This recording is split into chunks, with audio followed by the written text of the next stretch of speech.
Can I see who considers themselves to be an entrepreneur in the room? 1, 2, okay, a bunch over here, some over here, awesome. You raised your hand, right? Why? Why are you an entrepreneur? Because I have an idea that I'd like to market. What is it? What is it? Yeah. On the spot. One is a new lining for solo cups, a new chemical to be bonded to them. Uh-huh. And one is something to help with pianists. Their hands break down as they age. And why do you even care about pianists and solo cups? What is it about those ideas that really gets you going? Just the solo cup is just an interesting one. It's just pure interest. I don't have any real big solo cup loyalty or anything like that. Uh-huh. As a pianist, it's a great group who suffer repeat stress injuries. Are you a piano player yourself? No. No?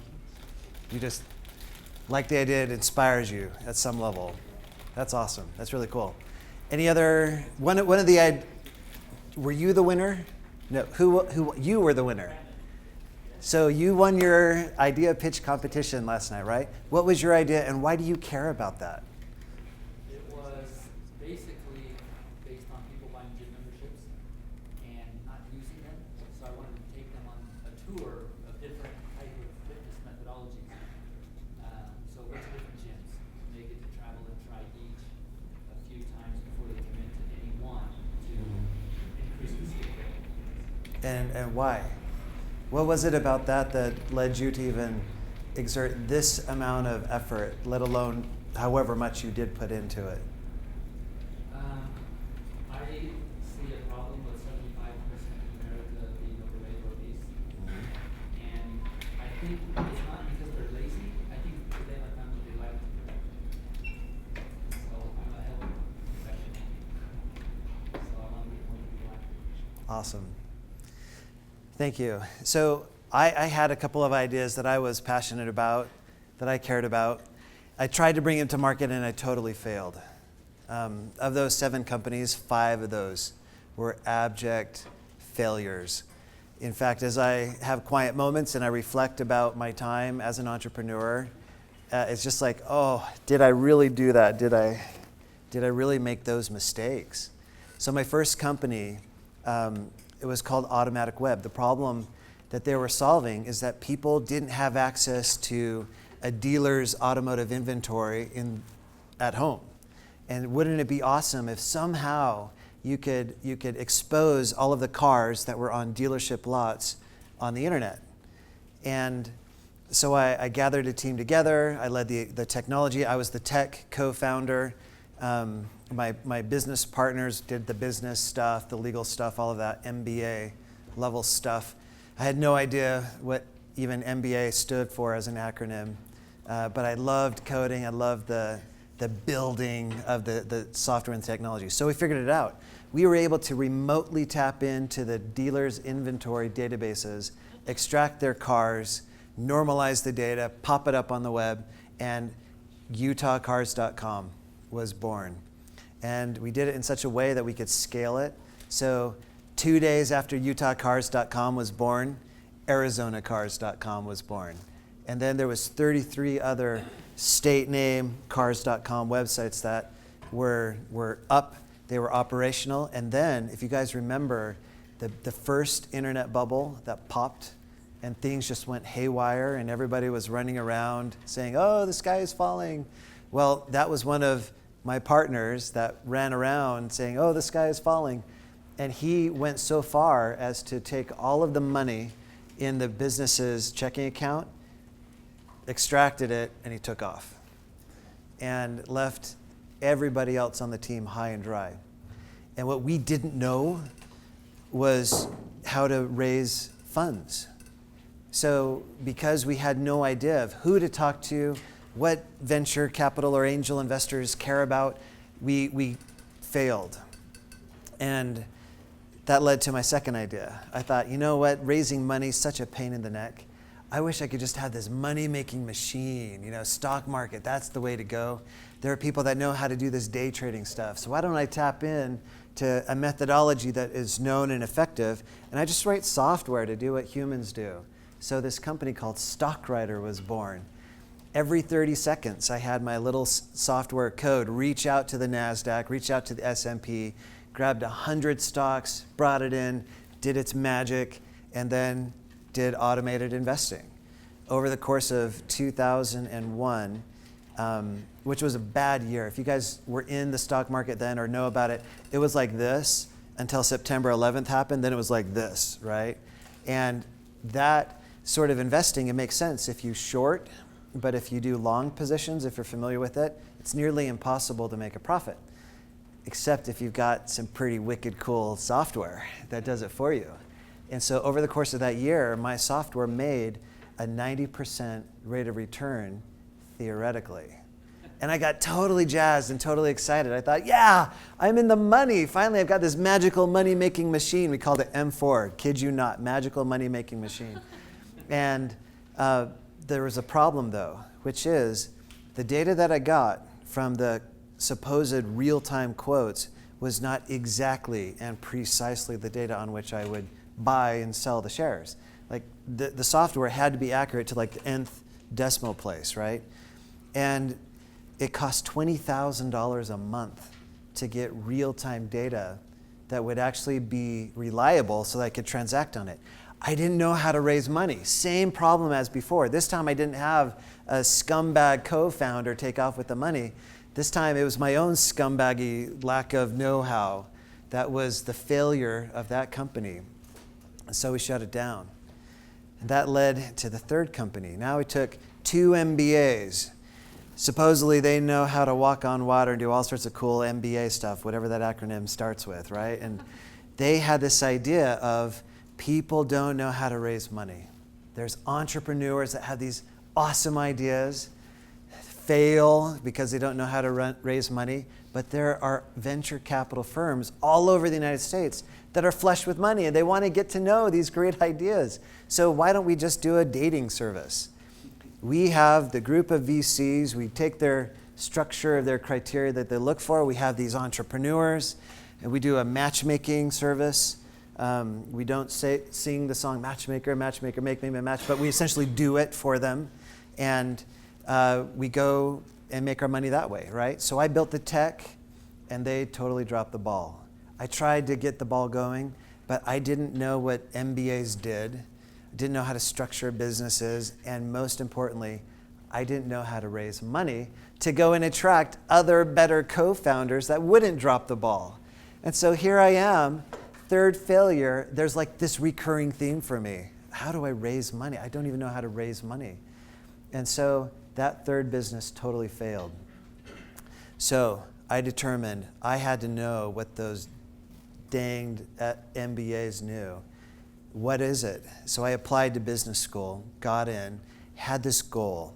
I want to take some of my basket full of ideas, win at that time what was called the business plan competition, get a better network of MBAs, and launch out of business school on my own entrepreneurial startup. So that was my goal. I thought it was going to happen year 2. It actually happened year 1. Overstock.com, the CEO at that time, Patrick Byrne, came in and said, we have done the most amazing thing over in Afghanistan. You guys probably don't know, but Afghanistan is now, we are in Afghanistan, the leading employer in Afghanistan. Overstock.com, Salt Lake City company, lead employer in Afghanistan. What? Didn't really make sense. So he explained it. He said, there are these women who have amazing knitting and weaving skills. They make the most beautiful Persian rugs and nobody even knows it. So we figured out how to go and do the ground level operational management to ensure quality and the logistics and give them employment. And as a result, we fuel all of these onesie-twosie batches, which is exactly what Overstock.com is primed to do, and we sell them to the more affluent American audience through our altruistic arm, WorldStock.com. That was inspirational to me. So I said, after he gave this little exploration to the business school students, I said, I would love to get involved, to take what you're doing to some other place in the world, because you're only doing it in Afghanistan, right? So we had a chat. He liked me a little bit and said, why don't I give you all of Africa? And you can have it. We'll give you exclusive sourcing rights. And I looked within my cohort of students, and there was this awesome guy from Ghana. Had this wicked cool accent. I won't do it justice if I try to imitate him, but I'd love to, just because it's fun. Anyhow, he and I teamed up, and we started Marketplace Africa. 3,000 artisans we lined up in Ghana, and they all started shipping their little creations, their wares, to the buyers at Overstock.com. And they started buying them. And we won the business plan competition that year. And we got the $20,000 to really ramp it up. And then something bad happened to me, which was I realized that what I was learning at school was phenomenal, with a capital P. And I was in my first year, and I had a whole nother year. And I had kids already at this point. I was fully committed to school. I was gonna do it, and do it all the way, or not do it at all. Not doing it at all was not an option for me, so I had to give the reins of this to my partner. And here was a problem. I didn't know how to raise money to help the business raise more than what it had, that little chunk of 20,000, to actually get a replacement for myself. And guess what happened to that awesome, save the people in Ghana by giving them employment company? It failed. And thus, I felt really bad about myself. My confidence in being able to start up businesses was at an all-time low. And which was ironic, because I just won this money from this competition, and everybody's patting me on the back. Oh, you're such a good business creator, or whatever. And I got some job offers right after graduating from business school. On the lowest of the interest list was Walmart. I hated Walmart. I hated corporate America. Everything about that sort of structure it just rubbed me the wrong way, kind of twisted in my gut. And yet it felt right for some reason. So, surprise, surprise, I accepted the Walmart job offer. And I went into corporate America, and that was the hardest thing ever. Because I am an entrepreneur. I've got this entrepreneurial blood in my veins. I love the ideas. I love the challenge. And this was corporate boredom, totally stressful, 9 to 5, play the political games, etc. However, the people at the top were the people that had made this company #1 in the world. And so could I learn something from them? Could I humble myself for a little bit? So I decided to.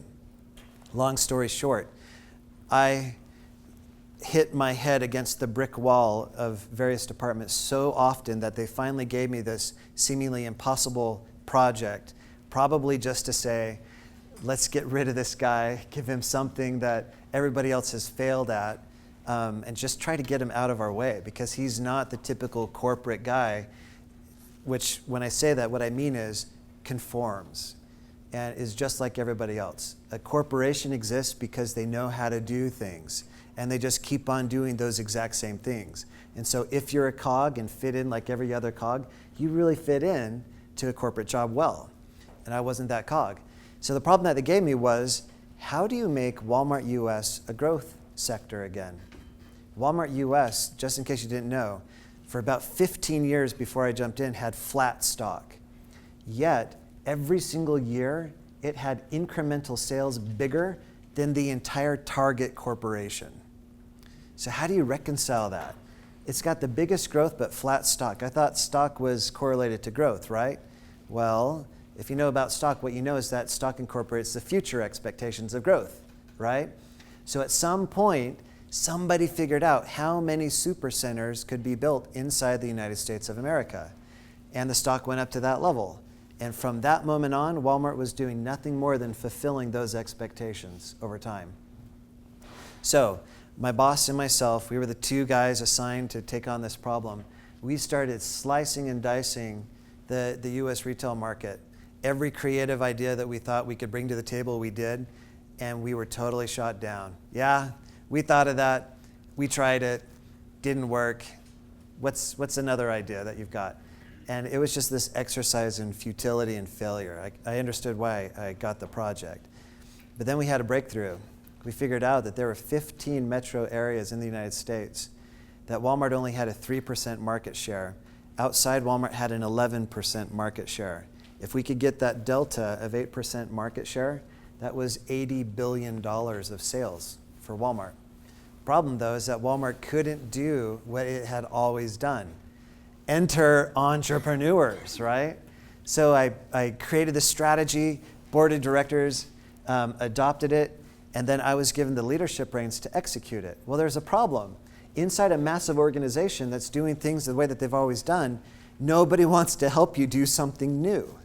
Their goals and objectives are already locked into doing what they've always done. Their teams are already allocated. So I had to learn how to, get this, raise money inside corporate America. The problem though, unlike a venture capital firm that may have like 3, maybe 5, or sometimes more if the firm is really big, heads that all have to nod yes before you get capital, Walmart was the equivalent of a 120-headed hydra. 120 vice presidents inside this beast. And everybody had to nod their head yes in order for me to get capital or talent. And so 3 years it took, and a ton of politicking and a ton of figuring out what it takes to raise money. So I want to talk to you about 3 things today. Number 1 is a little bit of my gory history, which I've already done. Number 2 is what I learned about raising money. Simple principles. And number 3, I want to tell you about Peak Ventures and how we do things, because it's all about being on the opposite side of the table of raising money. And I happen to have brought a little cheat sheet for you. It will be handed out at a certain point, not right now yet. But it is everything that you need to know in order to hone your pitch to raise money. So I'm not sure if you guys are interested in it. I wish I would have had such a document when I was totally failing at raising money. So we'll get there. So with that said, that's what I want to talk about today. So going back to point number 2, what I learned. So the very first thing that I learned, and this is just foundational to my success, and it's going to sound really simple, but don't discount it just because it sounds simple. People support that which they help create. That's it. So if you want somebody to support you, frame what you want from them in such a way that they're part of the solution. For example, instead of handing somebody a perfectly polished idea, you come up with this approach. This idea, it's kind of half-baked. I know it can be improved. This is what I think. What do you think? And if you're open and receptive to that little bit of insight that that person is going to give you, all of a sudden you have a sliver of collaboration and cooperation. You have a little bit of them in it. Next thing that I learned, which goes right along the lines with it, is you can achieve anything you want as long as you don't care who gets the credit. So going back to this example, if you and I were engaging in this idea, and if you gave me that little sliver, and if it was successful, guess who I would point to for the success? She was the one that gave me the insight that I needed to make that a success. You understand how it works? Those 2 things are really important. One more lesson, and this was critical. Treat your audience like a 3rd grader. Now, I don't mean that in a condescending way. What I do mean it is in a simplicity way. If you've got an idea and you want somebody to give you money, give you cooperation, time, talent, whatever, go find a 3rd grader and pitch it to them. If they look at you cross-eyed, you're way too complicated. If they get it, you are awesome, you're golden. Now go raise a fund or go get money or get a partner, whatever. So those are the 3 things. Any questions, comments, rejections of those 3 principles? No? All right. Let me tell you a little bit, move on to the last part of this. Peak Ventures. Does anybody know about Peak Ventures in here? Heard about you. Heard about but don't know of? Okay, so one. So I've got a virgin audience for Peak Ventures here. Peak Ventures tries to be the venture capital firm for Utah Valley that all of us on the team wished we had when we were doing our own startups. There's somewhat of a bad rap that venture has gotten in Utah over the years. In part, it's because the terms that have been given to entrepreneurs have been more investor-friendly than entrepreneur-friendly. Also, in part, it's just because of the absolute lack of venture capital. There's only one VC firm in Utah Valley, and that's Peak Ventures, and we're brand new.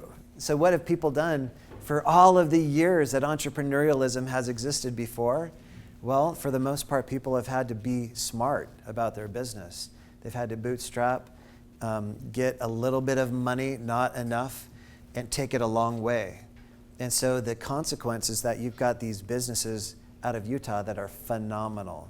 They are so profitable, so well organized, so structured, that they're really unique from a venture capital's investor's perspective everywhere else.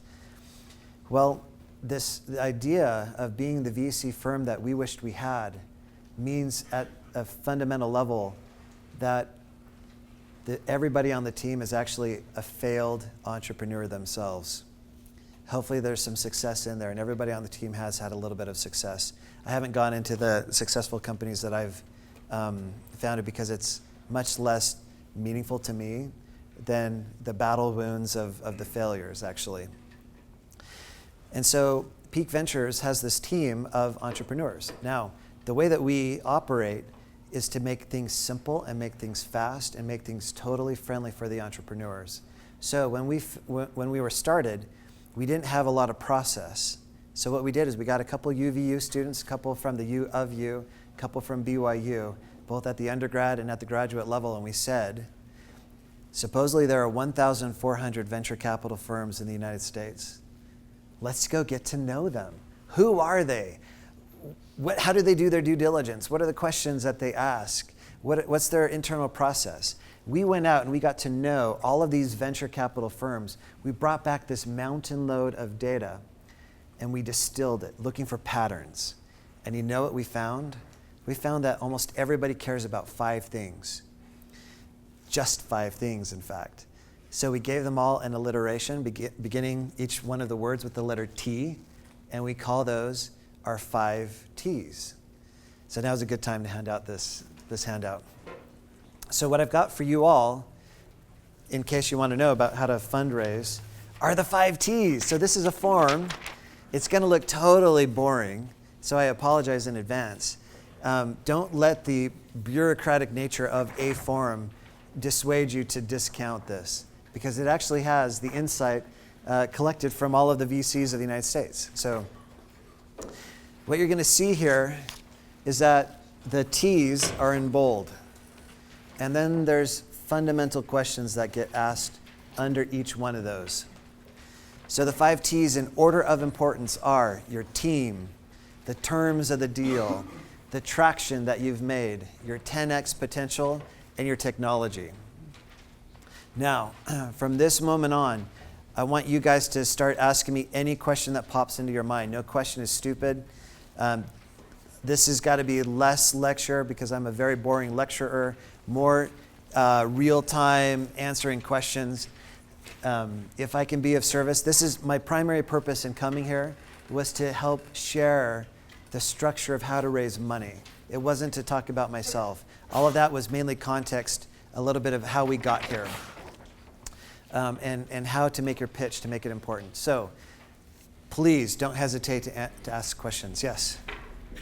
So here's the team is the most important Yep. of all of the teams. I've heard that, I've heard some, I don't know if venture capitalists, but people say that, well, if the team was really that good, they probably would have their own money already. So team is as important to us because we know they're young, we know they need help. So it's all these other things. What are their plans? If they really have all of these, this backing, this experience, then they have the money already. What's my response to that? I say, let them think that way. They're a second tier, maybe a third tier venture capital investor. They can go get the riffraff. We'll focus on the best. The best is indicated by the quality of the team. You take a passionate entrepreneur that's got they're aiming for the moon and they got a team to help them get there. An awesome team with a horrible product, day in and day out, will win over an awesome product with a horrible team. Yeah. I have just one more comment on that. I think, and then I have a question. I think that you are successful before you're rewarded for it. So these entrepreneurs who will succeed, who don't have anything yet, they're successful here before you're successful in the market. Right? So your team does matter. Now my question is, if you don't have a lot of money, or you don't have any money, what kind of strategic alliances can you set up to do without money, without the... Yeah, it's an interesting question, huh? I want to, before I answer that question, there's something that you said that I want to be a devil's advocate to, which is kind of this thought that you have to have success before you can be successful in raising funds and money, right? There is one primary impact that I have seen, and our research and all the other VC firms have confirmed. There is one impact on an entrepreneur having a successful exit that is bigger and more significant than all of the others. And it is not that they are more likely to have a second success.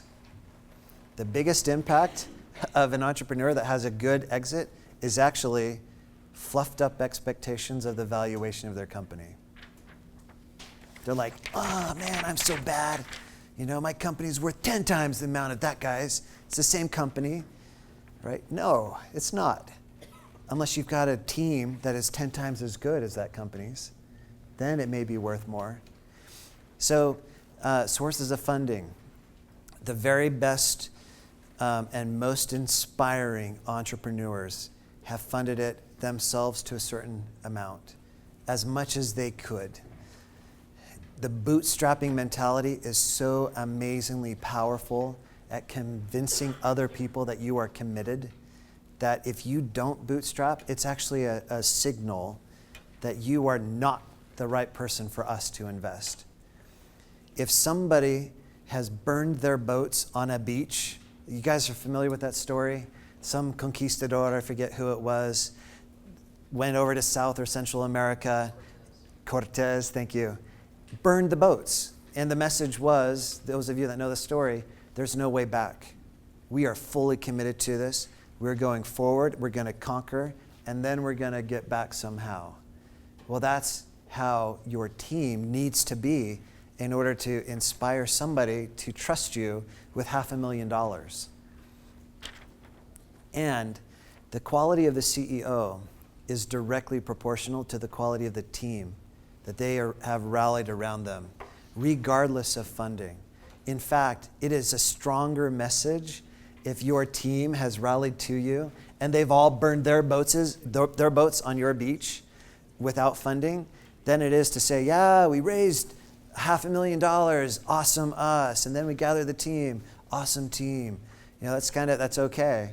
It is not nearly as powerful as saying these three people had cushy jobs and they are so inspired by what we are doing, they've left it. None of us are taking salary. We're eating from the dumpster, rice and beans. We would really like to not, so please give us some funding so we can accelerate what we're doing. Does that make sense? So bootstrapping, now to go back to answering the question, very powerful. The next typical is usually angels / family and friends. This is actually not the best route. And let me tell you why. 2 reasons. Number one, if you have a messy cap table for those that don't know it, is simply the table that shows who owns what percent. The messier that cap table is, the more difficult it is to raise money. Messiness on a cap table happens in 2 different ways. Number one, there's just too many lines. The ownership is too fragmented. Number 2, you have people on that cap table that have no active interest in your company. If they are passive investors, then you're kind of locked into the passive investor channel. Thank you. So if you are going to get money from a friend, family member, angel investor, there's one question that is more critical than all the rest that you can ask them, which is, what are you going to do for me? Beyond just your money, what value do you add? Are you strategic to me in some way? Do you fill a gap that I can't fill by myself? If the answer is no, thanks but no thanks.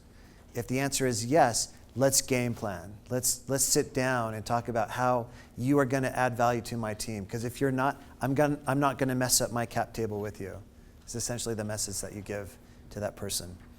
The faster you can make an institutional investor, so there's this term called an institutional investor. For those of you that don't know, that's like a venture capital firm.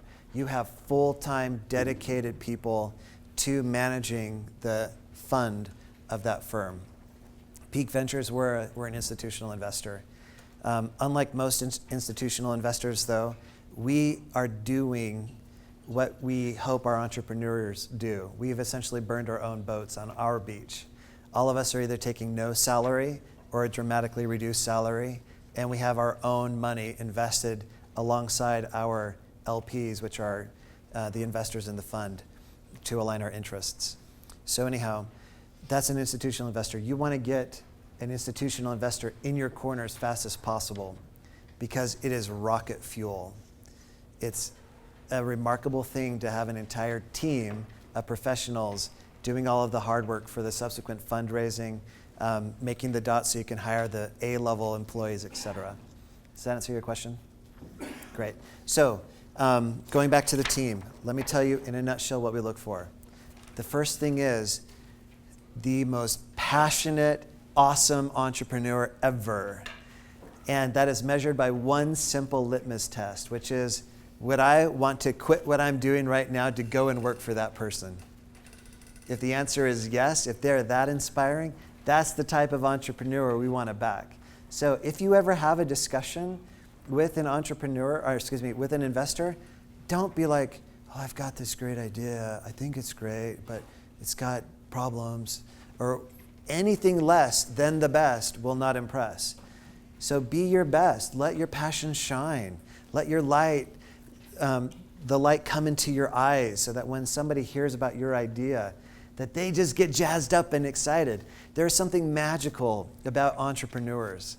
That's why I'm doing what I'm doing. I love the passion, the energy, the flow that you get when you're talking with somebody that's got an awesome idea, they're going to change the world, and they're rallying the best people behind them to do it. So be that person. Let that person, let that shine from you. The second thing on the team is the team. Have you figured out? The nice thing about an entrepreneurial business is it's kind of like a game of drop-in chess where you can see the opponents, you can see the landscape. And so as you take a look at your idea, where the competitors are, what sort of team, what sort of roles do you need to drop into the game in order to checkmate everybody else on that playing field? So have you thought through that, and have you attracted the best people to your team to help you checkmate?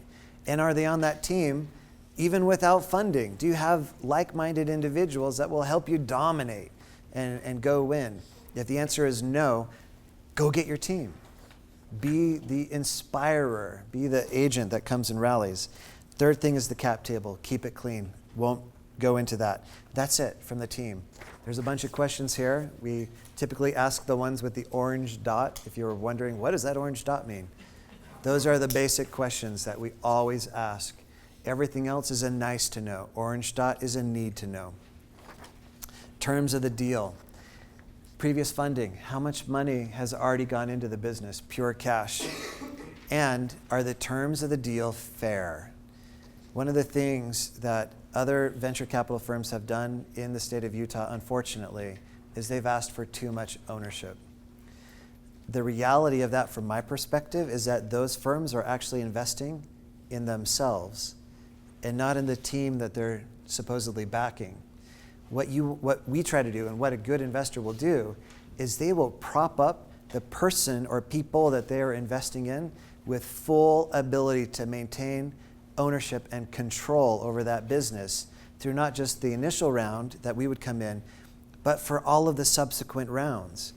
if you take a look at what happens to ownership over time, every time you get an injection of capital, you're going to be giving up 15, maybe 20% of your company. Don't ever go above that amount. Now, if you work backwards, if you know that it takes about 4 injections on average before your first true possibility of a liquidity event where you can actually recoup, sell your stock, then you just work backwards. You say, okay, I need to earn 51, or I need to have 51% of my company to maintain control.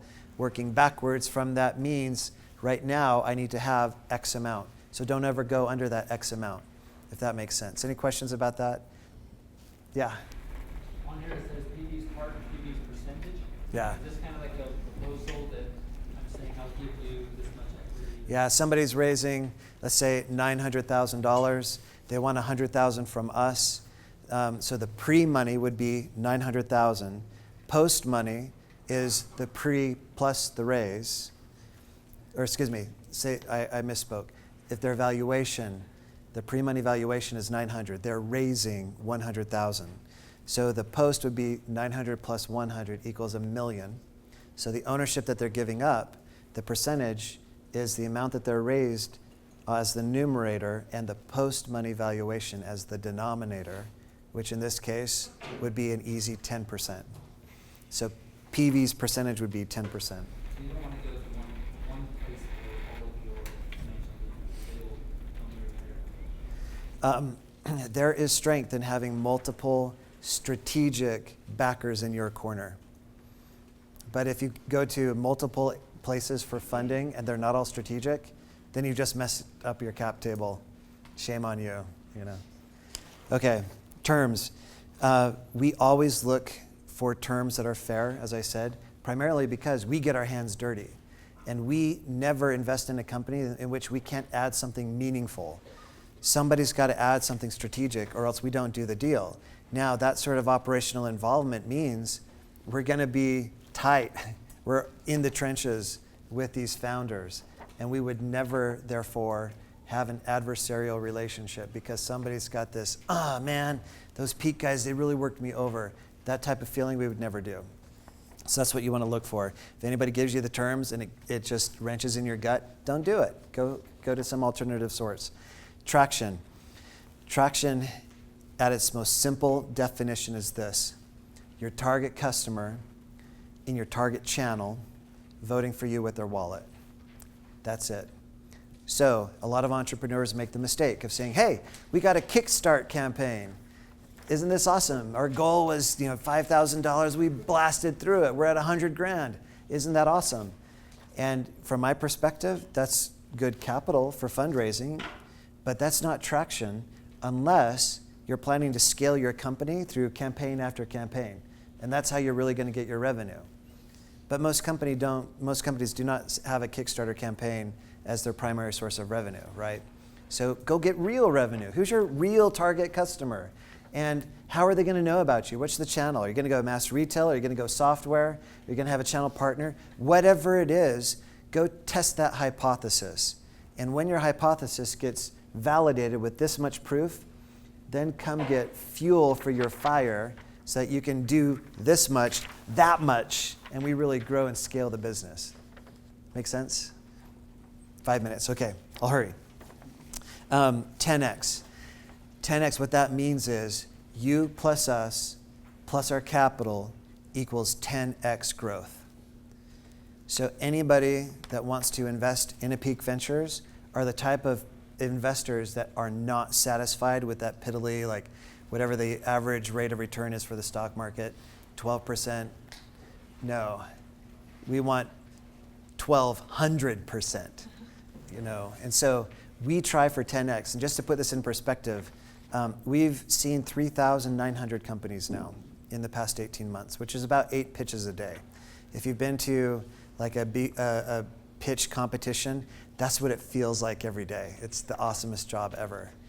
And of those 3,900 companies, we've made our first 30 investments. Half of those have already graduated from us. And the average valuation increase of our portfolio, the entire portfolio, we've grown their valuations with them 450% over the past year. So We know to some extent what we're doing. We look for the clear path of growing these companies. So what you want to share with an investor is, we know how to grow, we just don't have the resources. Don't judge us because we don't have the resources. And most VCs know that entrepreneurs cannot achieve their vision without some help. So just put some fuel in our fire and we'll go. The last one, technology. Don't make the mistake of thinking that this last T is the most important T. It's not. 80% of the importance of these 5 T's is in the very first T, the team. The vast minority, like 1% maybe, is in technology. So we only ask 2 questions. Does it work? Can it scale? That's it. And here's why. The technology is going to pivot. Markets are messy. And as you go out into the marketplace and experience the grim realities that customers bring to you, you're going to learn so much. Your technology is going to flip. It's going to change. So what doesn't change? It's the people that lead it. So those are the 5 T's. I've got a pile of business cards. I'm not sure where they went. Great. I would invite all of you to connect with me. And here's what I would love to do. I would love for you, when you guys have an idea or a company, to come to me and to look for advice at a minimum, money if you are ready to do funding. You know the criteria, 5 T's, this is what I look for. So with that, that's all I had prepared. It's been great being with you all. Thank you.